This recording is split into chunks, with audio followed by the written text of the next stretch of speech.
well, the Metro Atlanta area. We're seeing a small uptick of properties coming to the market that are being sold by Freddie Mac, which is the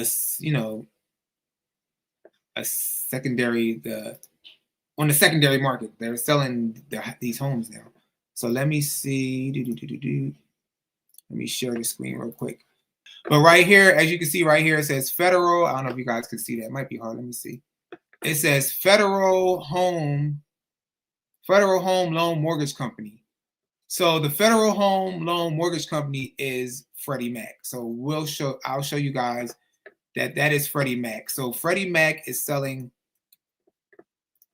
now the seller of some of these homes because these people are foreclosing on their homes.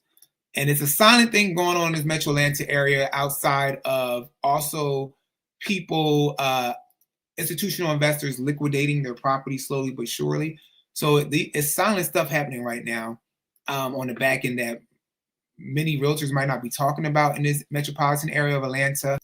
And so I'm here to tell you guys the total full story. And, to let you know that what's happening is that we're seeing Freddie Mac and Fannie Mae take properties back now and list it through a REO division with local realtors in the area. And so these properties are slowly but surely foreclosing. Let me see. I don't know if you guys can see that. So Freddie, the Federal, which I showed you guys, stands for Federal Home Loan Mortgage Corporation. That's what that stands for, Freddie Mac. It's kind of hard to see it on my computer. I don't know if you guys can see it. Let me know. So that's what's happening, and I'll show you some more because that's not the only property. It's a lot of them. So, but I'm not gonna bring them all up, but we're gonna let y'all see some more. That's not the only one, and I can only show you the back part of it. So. I might be able to show you if I show you the property, it has the picture of the property. So I gotta be careful because I don't want YouTube to flag me. But if you guys can see what I'm sharing them, you can see that the addresses are changing. So I'm not making it up that these are different houses. These are not the same houses that I'm showing you. So here we go again, where you see Freddie Mac, Federal Home Loan Mortgage Corporation, owning the property again, trying to sell it. That's another property. So that foreclosed. Again, a conventional buyer. And typically they say with conventional buyers, right, they're stronger buyers outside of FHA, right? Conventional buyers typically put some stake in the game, right? They put some money into to purchasing the property.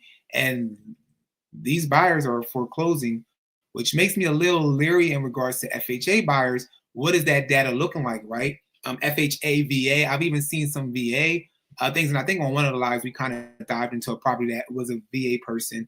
And so I'll show you another property. Let me know your thoughts. Don't be scared to have a conversation.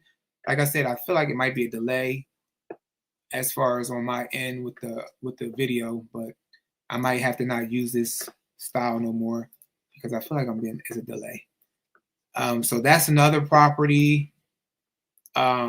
Just here to inform you, make you, especially in the Metro Atlanta area, in the Metro just make sure if you're buying or selling, you strategically are buying and selling right now in this particular market. Do not buy at the top of the market as it's trending down. That's all I'm saying. Let's share this one because I'm trying to let y'all know. I'm trying to let y'all know. Let y'all see what's happening here. And again, it's not in every market, so you have to talk to your own realtor, real estate professional, because every market is different. I find myself every day in the MLS system, so it's so funny. I talk to a few agents, they don't even know the different access we have with this data, and then I go down rabbit holes. I start going in public records. I start going to deeds and all this stuff. So don't mind me. I'm just a real estate nut. That's my problem. When you love what you do it all the time, even when you wake up out of your sleep and just go into the MLS, like, ooh, MLS. And when you're trying to help people, because ultimately the thing is to help people, right? So here you go again right here, Freddie Federal Home Loan Mortgage Corporation. So this is another property that Freddie Mac owns. So you guys, just be careful, be careful. QQQ. Clark, do you do videos to show properties for people to see online? I saw a realtor doing that online in Chicago, Illinois area. I enjoy them and get to see them. They show nice, just pricey. Yeah, so Miss H, I do have I actually have a lot of videos on my YouTube channel that I did some property tours and houses. Oh Lord, my lips are crusty. Sorry, y'all. I should put some chapstick on. I have a lot of videos. I did say what I'm going to do, that I'll probably maybe once a month try to upload a video or so of a home tour so you guys can kind of see what the homes are looking like down here. But I do have some videos on my channel. If you go back, like a lot of when I started this YouTube channel, a lot of my content was doing like housing tours and different tours of houses in the neighborhood. But then I realized I kept getting a lot of people reaching out to me about the homes. But then when we started having conversations, they needed a little bit more information, a little bit more, knowledge or advice around real estate or what's happening in the market. So I kind of switched over to doing more videos where we talk about what's happening in the market, what's going on nationally, but also, relating it to what's happening locally and the Metro Atlanta market. Of course, because that's the only market I can truly talk about and dive into. So, but I do have videos where I do some inside housing videos. So, yeah, my goal was to try to get around and doing some more of them.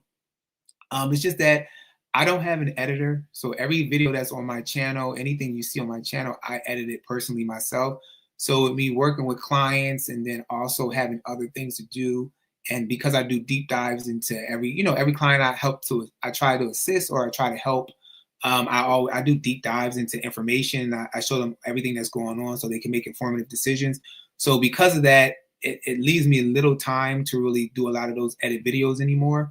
As far as house tours, but I will definitely try to, if I can, pop in one at least once a month.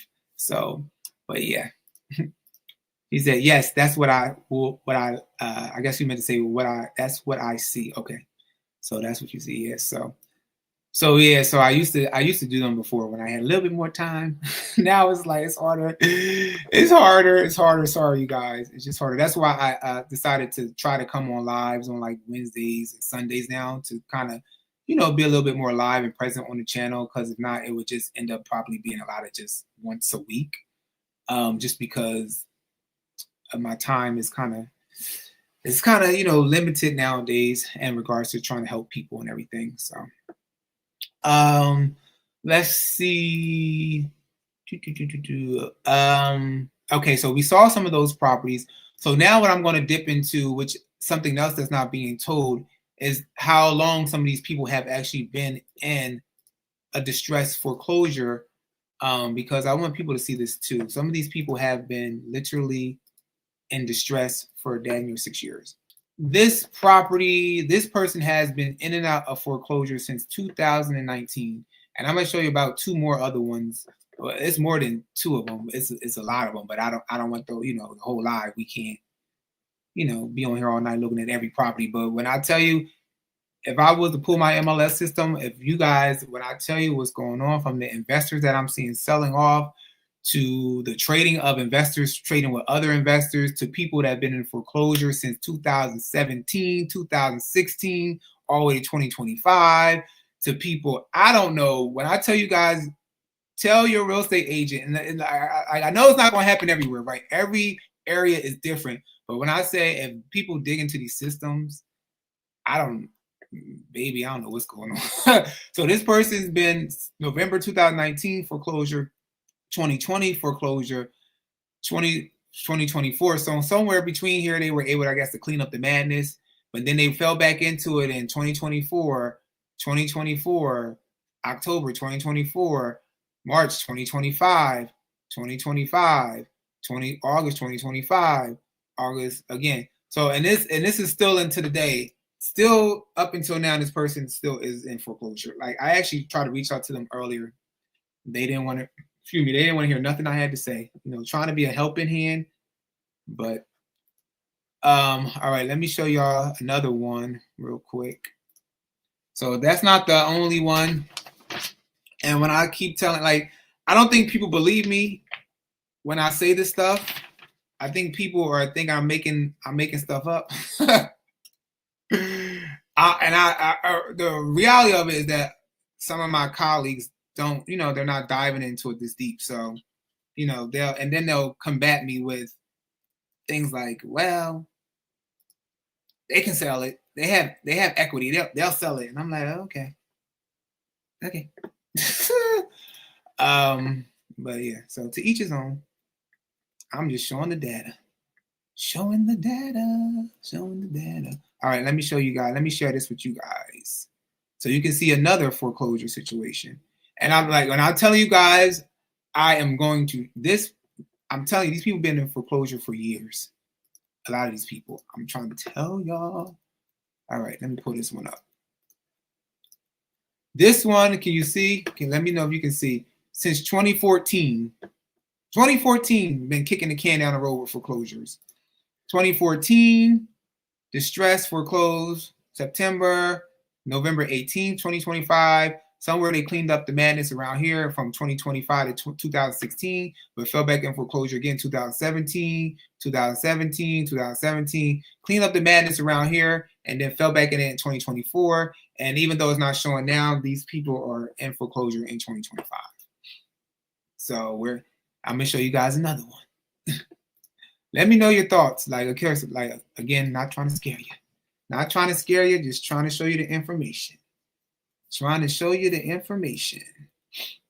But these people they've been in foreclosure for a while, and they've been able, some people have been able to find a way to get out of it. Some of these people, what I noticed too, with them being in foreclosure, they went back, they did a loan mod on their loans. They might have got a 40-year mortgage, a 38-year mortgage, because most people don't realize that 40-year mortgage has been out since the 1980s. They just haven't been like really big, and they haven't really been talked about a lot, but they have been out since that long. They're MQs, like mortgage qualifier loans, but some of these people, when they call their loan provider, they're able to get that to push those payments on the end and get a 38, 40-year mortgage. So hopefully I hope people don't get mad at me for showing this, but like I said, I just want to show people the data. And I'm trying to be personable and respectful. That's why I'm not showing the person's name. I'm just showing the data, because I'm not here to to show people's names. That's not what I'm here to do. I'm just here to show you guys as consumers what's happening. So this person right here, February 2019, distress 2022. So cleaned it up somewhere right here, paid off whatever was needed, then came back into distress mode again, foreclosure right here, 2022. Right here, as you guys can see, notice of foreclosure 2024, distressed. Foreclosure again 2024, foreclosure again 2024, and until this day it's in foreclosure again, because these are properties that I have a whole list of foreclosure properties. The problem is that most of these people, because these are pre-foreclosed properties, right? They're not foreclosed properties until they foreclose. So prior to foreclosure, they're called pre-foreclosures. Once they get to the auction step and they close on the steps in the Metro Atlanta area or wherever, however you guys do your auctions in your way, they're now considered foreclosed. And then when they're foreclosed, they can either be bought or they can be reverted back to the bank, which means they did not sell them, and now they become real estate owned properties by the bank. So they're REO properties, and in turn, the bank then tries to either put it back on the market with a local realtor or a brokerage to try to sell said properties. As you guys saw earlier, Freddie Mac is now trying to sell their own properties because these properties were not bought at the auction steps. They're trying to sell them themselves. So right now, all these other properties that I showed you guys, these are all pre-foreclosure properties. So they got the notice. They know they're in default. They know they're in some type of distress. They are in the stage of foreclosing. However, they can still, they can call their loan officer. They can do a loan modification. They can pay whatever's owed, any back things. They can maybe make a deal with them and say, hey, can I pay this amount? This is what I got. So everybody's situation is different. And some of these people have been been able to kick a can down the road and eventually, you know, be able to save their property. And some people are kicking cans down the road, and they ultimately cannot sustain. Miss H said, how is it possible for a home to be in foreclosure for years? I thought it was a short process to finish that part. Yes, so that's the thing, Miss H. The problem is that what's happening now is that a lot of people got some type of relief during the pandemic time. So those people who probably should have foreclosed, they were able to do, like I said, some type of modifications probably. They were able to adjust or talk to the lender, because the one thing about real estate, and once you finance a house through a bank and they originate the loan, then most of the loans get sold on the secondary market. So within a couple months, per se, maybe a month or 2 months or whatever, your loan is then sold to the secondary market. Freddie, Fannie Mae, somebody picks it up, and they become, you know, they hold those loans per se, right? And what's happening is that 9 times out of 10, well, 10 times out of 10, the bank is a financier. They're not into real estate, right? So they don't want to actually have to sell a property. Their job is to give you money, put that interest on top of it, get you to pay the interest plus the principal, so they can make double or a quarterback of what they sold the home to you for, as far as when you finance it. You know, similar to what they do with cars, right? Or credit cards. So they don't want the homes back. So 9 times out of 10, if a homeowner just calls the lender or that provider who's, you know, servicing the loan, they'll find a way to work it out where you can stay in the property, even if you have been in pre-foreclosure or distress within years, going on years on years on years. And so that's what, even showing that data that I showed you guys, that's what it looks like they were doing, right? They were in foreclosure. Then you see moments of gaps where the foreclosure disappeared because they might have been satisfying, you know, whatever the agreement they had. And then they went back into it, because typically when you usually see some type of distress happening somewhere, you can kick a can but so long down the line before the distress happens again. So most times, unfortunately, you know, the people that are already seeing that distress that pops up, they typically will see it over and over again, because there's some type of management of funds somewhere. And with the mismanagement or not being able to actually afford said, you know, property and things going up, it becomes very difficult for them to hold on to it. But yeah, most times with the foreclosure process, unless the person decides to abandon the property or they decide to just give the property back to the house, foreclosure process can take a very long time, because most people, they just call the bank and the loan, you know, the loan provider, and they just do a modification somewhere or work out some type of, you know, financing or some type of strategy to make sure they stay in the house, because they don't want the property back. They want you to pay it so they can get their money back, but they don't want the house.